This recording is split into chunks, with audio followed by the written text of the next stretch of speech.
The year is 1960. The smoky basement clubs are buzzing.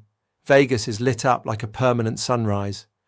America is selling a dream, a middle-class fantasy soaked in optimism, martinis, and the magic of television. And there's George Carlin.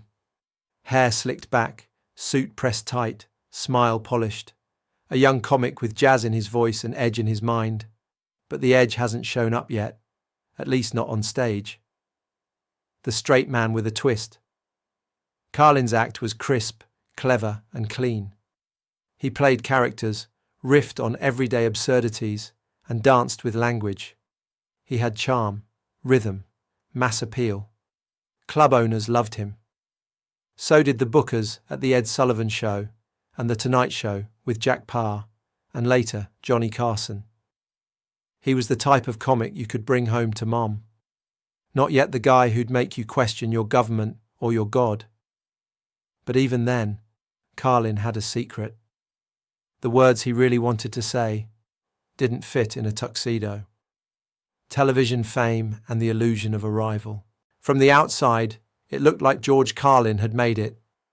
National TV spots, regular gigs in Vegas, appearances alongside legends like Bob Hope and Tony Orlando.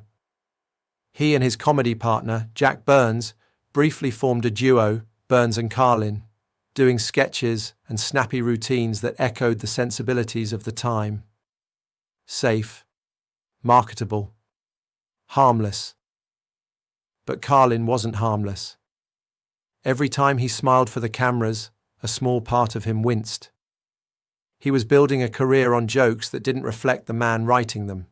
He could feel it, a growing friction between his public performance and his private conscience. Rebellion, on a slow burn. The world outside was changing. The 1960s were becoming electric with protest, psychedelia, racial revolution, and Vietnam.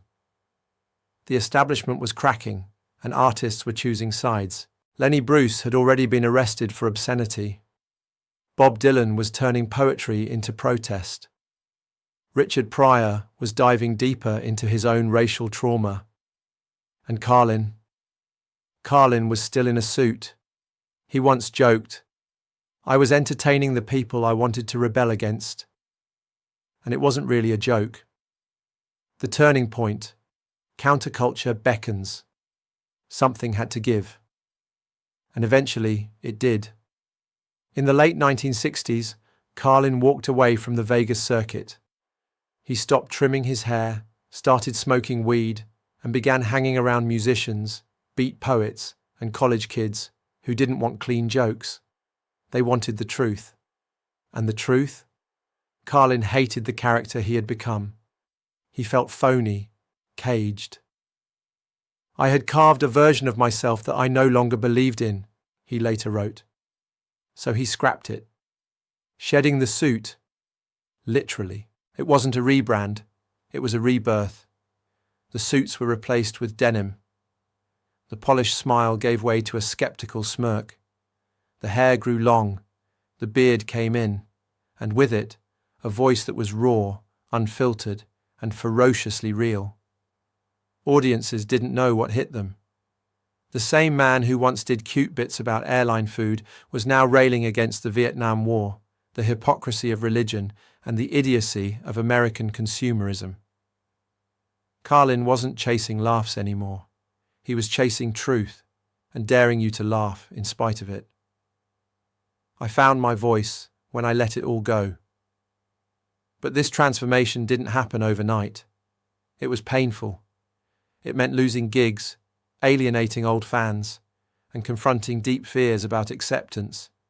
He said, "It wasn't until I was willing to risk my career that I found out what I actually had to say."